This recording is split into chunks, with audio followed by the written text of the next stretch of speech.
What once was something to poke fun at is now becoming a very, very disturbing reality for Spurs. They're captivating the football world with how poorly they're playing. Every time you think it can't get worse, it continues to go downhill. Number 4 is Thierry Henry. Number 3 is Erling Haaland. Erling Haaland. In case you weren't listening. Erling Haaland. Alphonso Davies dropped into the Arsenal squad would feed generations. It was ridiculous. He was like he was smoking crack while playing. Every single game, he's chopping a guy's knee off. Every single game, spikes up in the air challenge. Every game. Oh, and guess what? He's their captain. Manchester United lose for the first time under Michael Carrick. Tottenham are getting relegated. We're going to answer some fan questions, and then we're also going to take a look at the list that BBC compiled of the top 10 strikers of the 21st century, and where it all went wrong. Let's get into it. Welcome back to DeRo the Diehard. I'd like to get into what is happening at Tottenham Hotspur. They're captivating the football world with how poorly they're playing. Every time you think it can't get worse, it continues to go downhill. Now, Tottenham are 16th place, winless in their last 10, lost 4 straight games, and only 4 points clear of relegation. What once was something to poke fun at is now becoming a very, very disturbing reality for Spurs. Now, I don't think they're going to get relegated this year, but we need to talk about the financial implications that could come with that if they do. They're only 4 points clear of the relegation zone. And I understand that at any given moment, they have players on that team that could decide to turn up, score them a goal, win them a game, etc. If Tottenham go down to the championship, it's not funny, but it is. They will lose half of that squad. We all know what will happen. They won't be able to afford their wages. They'll have the nicest stadium that ever existed within the EFL, which would be insane. So that's the first thing right out of the way. The second thing I wanted to talk about is the firing and the sacking of Thomas Frank and the hiring of Igor Tudor.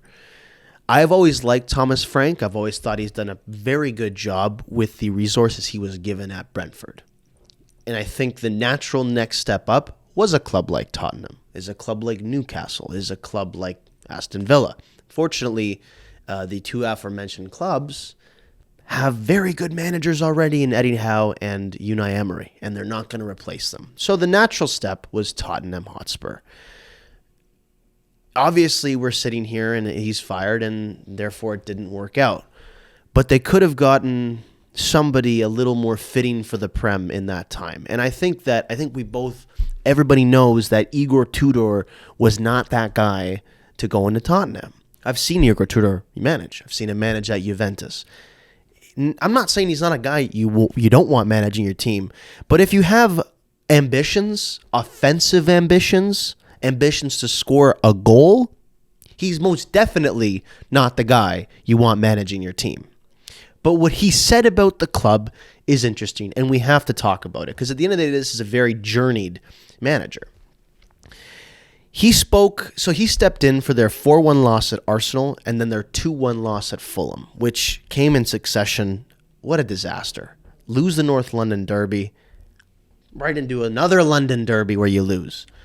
The previous week, he had spoken about the defeat in the North London Derby as being a part of the process. Understandable, right? Arsenal top of the league, odds-on favorites to win the Premier League. That's fine. He described it as a game that would startle his players into understanding what was required for them. Next week, they roll into Fulham and they lose 2-1, and his tone switched. He spoke of big problems, and he was dismissing questions about his formation, which, by the way, he chose a 4-4-2. Now, I just want to point something out as a little segue before we get into the rest of this segment. A guy comes over from Italy to the Prem, implements a 4-4-2. Now, I'm not saying I am a tactical genius, but Let's use our brain here. Igor Tudor also spoke of an attack that lacked quality, of a midfield that cannot run, and a defense that is not prepared to suffer to keep goals out.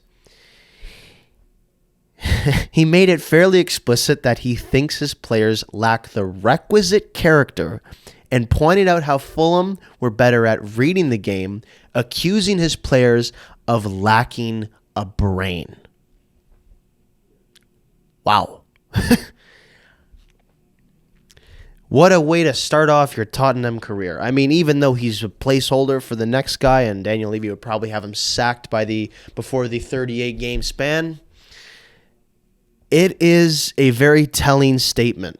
There are already rumblings about Igor Tudor's future. Since beating Everton in October, Tottenham have won just 2 of their last 19 league games.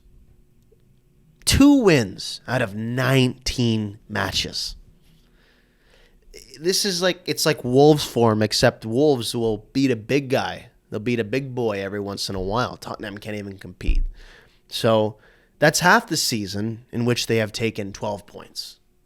The causes of this failure, there's a number of them. I've chatted with many people about why Tottenham is not doing well and who is the problem. Is it a personnel issue? Is it an ownership issue? Is it a managerial issue? Here are the facts. Spurs have been without Jed Spence, Destiny Udogie, Ben Davies, Rodrigo Bentancur. That's a blessing, by the way. We all know about his brain farts that he has in the field. Lucas Bergvall, Mohamed Kudus, Dejan Kulusevski, James Maddison, and Wilson Odobert because of injury. Now I look at Dejan Kulusevski, James Maddison, Mohamed Kudus, and Ben Davies and Udogie as fairly big losses for Tottenham. You can argue with a wall about Rodrigo Bentancur. I'm a Juve fan, and I've seen him have brain farts on the field where he's making a 10-yard pass down the right flank, and he sends it 30 meters in the air. I'm not joking. This is a highlight that if you looked hard enough, it was a Champions League game, I believe against Porto. I may be wrong, Porto or Lyon, when they got knocked out. It was ridiculous. He was like he was smoking crack while playing. On top of this, you have Christian Romero, who is serving a 4-match suspension for a red card received against Manchester United. I've also had the Christian Romero talk with people. Does he have to get a red card every single game? Every single game he's chopping a guy's knee off. Every single game spikes up in the air challenge. Every game. Oh, and guess what? He's their captain. And after this, I didn't even include it in my notes, he publicly doesn't want to be there. He stated that on his Instagram. He's their captain. So you can see where their failures are coming from. It's straight from the top down. Whoever decided to give Christian Romero the captaincy of Tottenham is as much as to blame as Christian Romero getting the red card and missing 4 matches. No Premier League side had a lower wages to turnover ratio than Spurs last season, which is interesting. I mean, every club decides where and when they're going to spend their money. Certain clubs decide to go with training facilities, decide to get big names at the executive level as opposed to big names on the field. Other teams invest right into the squad. Big teams have the budgets. They do it everywhere. Tottenham, we knew a couple years ago, they just poured money into that stadium. They just put everything they had into it. They want to make money, these owners, and they saw that with the NFL coming over to England. I think it's 4 to 6 times a year now. That's even going to go up to 8. They're talking about having a London team. Eventually, we're going to get to the point where Tottenham Stadium could one day on Saturdays be for the Spurs game and on Sundays be for the NFL game. They just want the cashola. And to be fair, it's a beautiful stadium. State of the art, beautiful seating arrangements. The executive suites are lovely. The pitch, I've heard, is chef's kiss. But that's where they decided to spend their money. And they decided to spend their money nowhere else. Nowhere. That doesn't mean that means they're not going to be competing for the same level of players anymore. And they won't be able to bolster their squad in the ways that they actually need it to compete with even their London rivals, let alone the rest of Europe in which they're playing. And the last thing that is probably the most important and crucial aspect of their downfall is a lack of overarching football vision. it's led to a parade, I guess, of wildly different managers.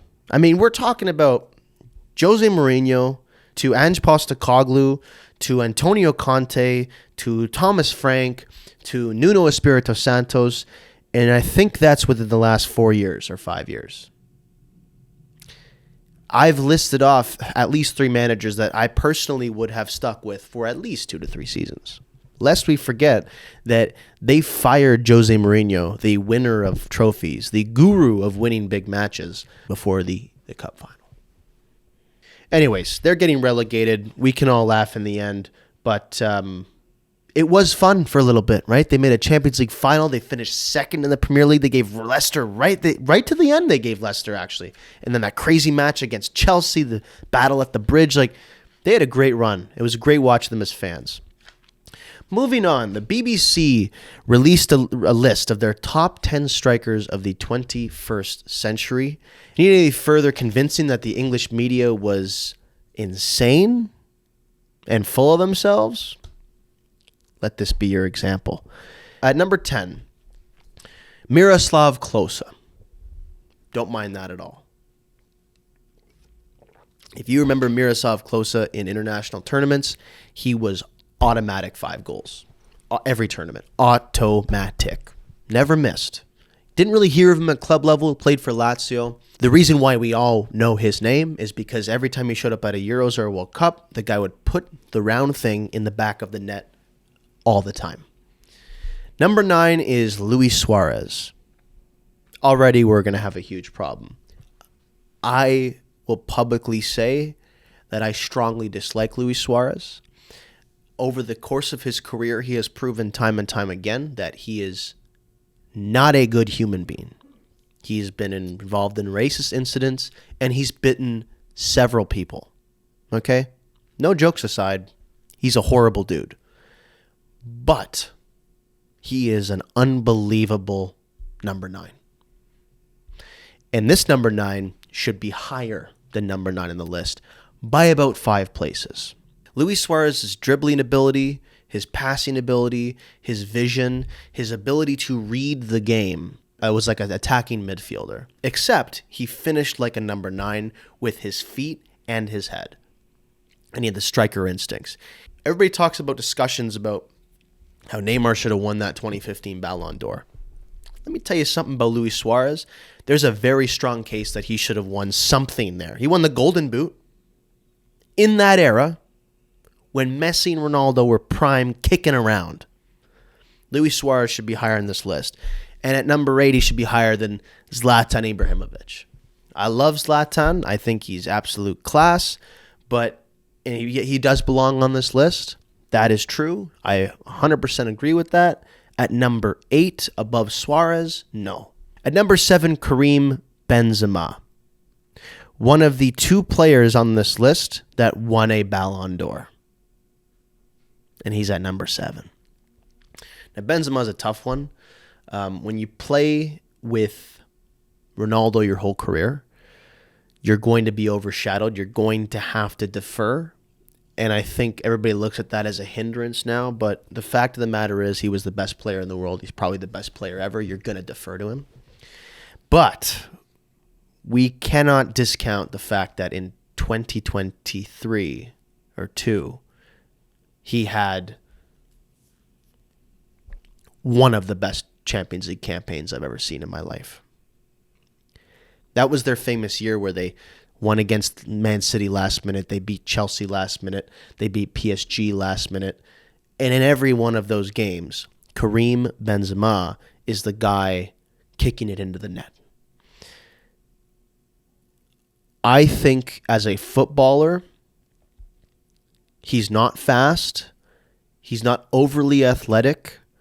But in that classic French way of the last decade where you have guys like Olivier Giroud, his understanding of the game and where to be is second to only Cristiano, I think, in some ways. Do you know what I mean? His movement in the box is spectacular. Then he proved that he could be clutch and be the main guy on the biggest team in the world. That amounts for something. So at number 7, I can get behind that. Didier Drogba at number 6. Yeah, I think that's fine. But why don't we read it out and then we'll decide where we want to go after. At number 5 is Robert Lewandowski. Yeah, I think 2020 and 2021 where he was snubbed and those Ballon d'Ors were stolen from him, quite frankly, that's enough to get him in the top 5. Number 4 is Thierry Henry. I'm going to get into that in a second. Number 3 is Erling Haaland. Erling Haaland. In case you weren't listening. Erling Haaland. Not even played 3 full seasons in the Premier League yet. 21st century, guys. Erling Haaland, according to the BBC, is better than Thierry Henry, Lewandowski, Drogba, Benzema, Ibra, and Luis Suarez. Now, I think he's better than Miroslav Klose. But he's not better than anybody I just mentioned. Wait till you hear number 2. How do we know this article was English? Harry Kane at number 2. I love Harry Kane. And I think Harry Kane is up there with the Benzemas and the Lewandowskis and the Ibrahimoviches. He's not better than Luis Suarez. I think over the last few years, his move to Bayern Munich has made him a better player because he has to learn how to become a playmaker, and he's done it with such incredible ease. His stats already in the last 2 seasons with Bayern, over 50 goals. Like, Harry Kane is amongst the highest echelon strikers that we've seen in this generation. The problem with this generation is we have a bunch of them. There's a dozen of them that are really good. There's about 6 of them that are the best. And out of that 6, there isn't a world where Harry Kane is better than Luis Suarez.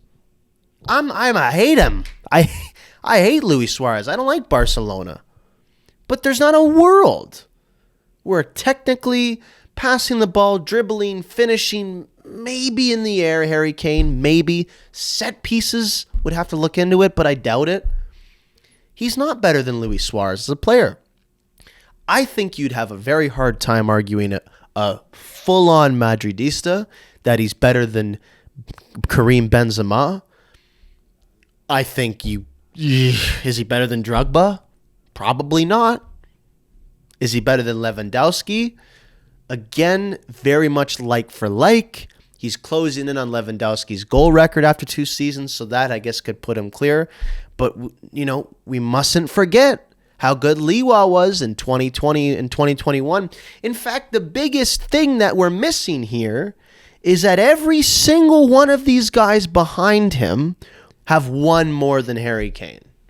And barring 2 out of the 7, they've all won Champions Leagues, and they've all been the best players on that Champions League winning team.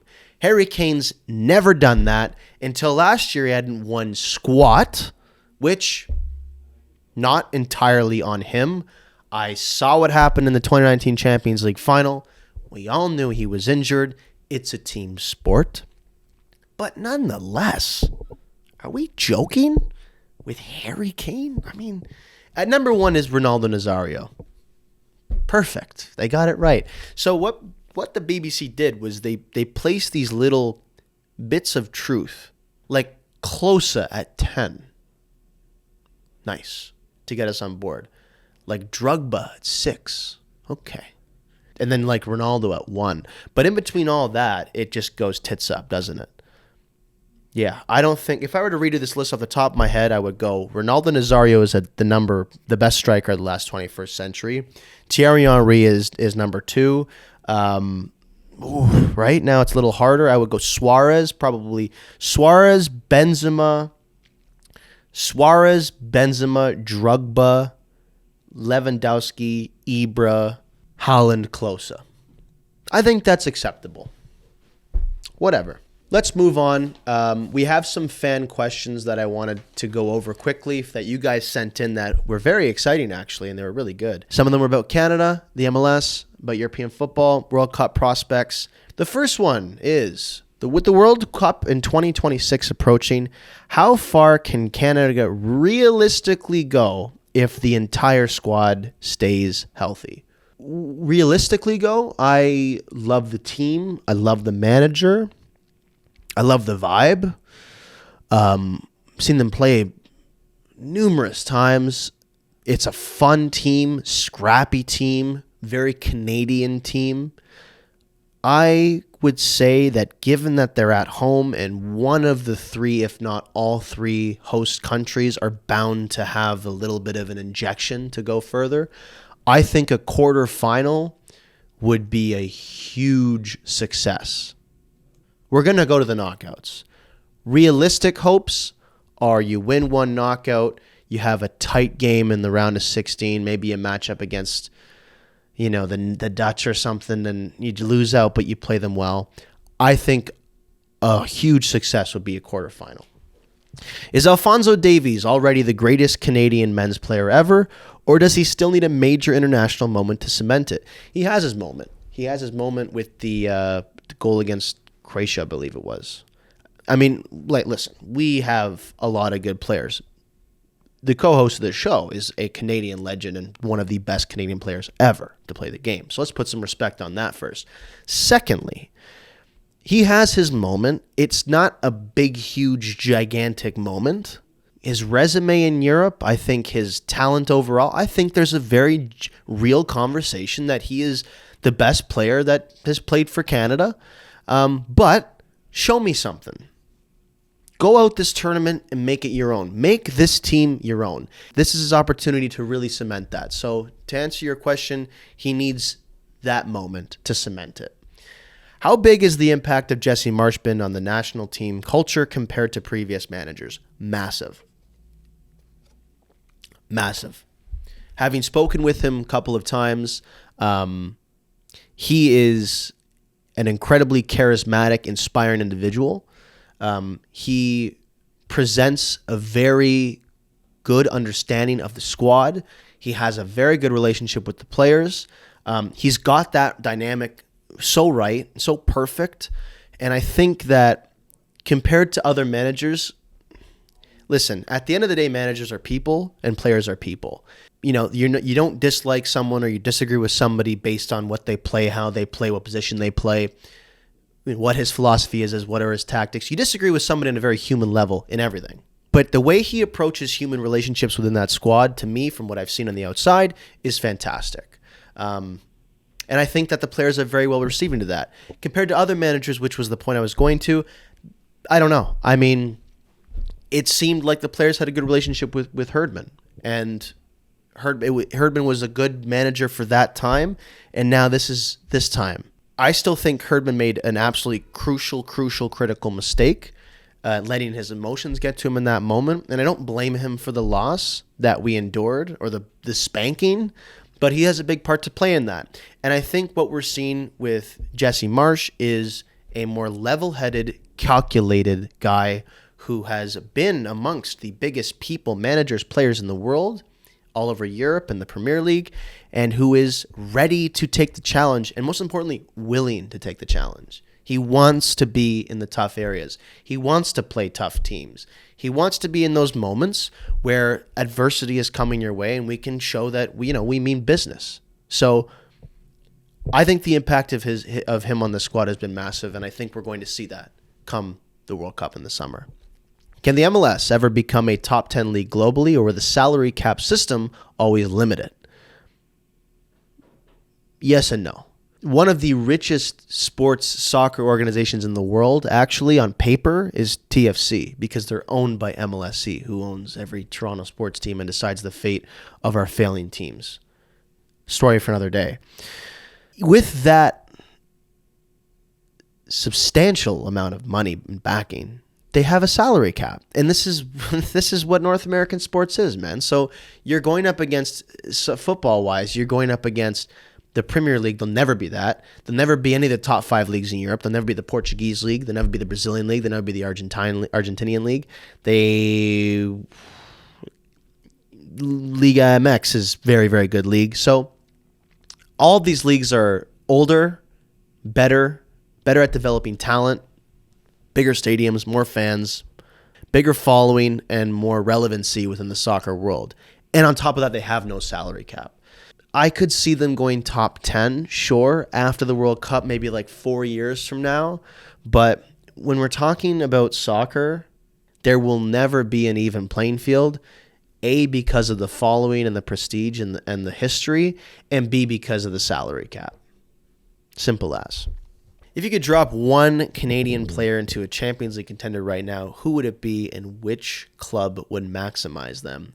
Alphonso Davies dropped into the Arsenal squad would feed generations. That would be the most exciting thing. Granted, Arsenal are playing a horrible product of football right now. Fouling all the time, wasting time, scoring from set pieces. Boring. You put Alphonso Davies into that squad, and all of a sudden, Arteta has maybe an incentive to play a more offensive style. They need something exciting. They have exciting players that are offensive-minded, but their coach is playing park the playing ball. Last question here. If you had to build a team for a big match tomorrow, prime Lionel Messi, prime Cristiano Ronaldo, no question. The best big game player that there ever was, and that is not a debate. The GOAT is a debate. I can accept that. But in a big game, in a big moment, I am taking Cristiano Ronaldo every other week.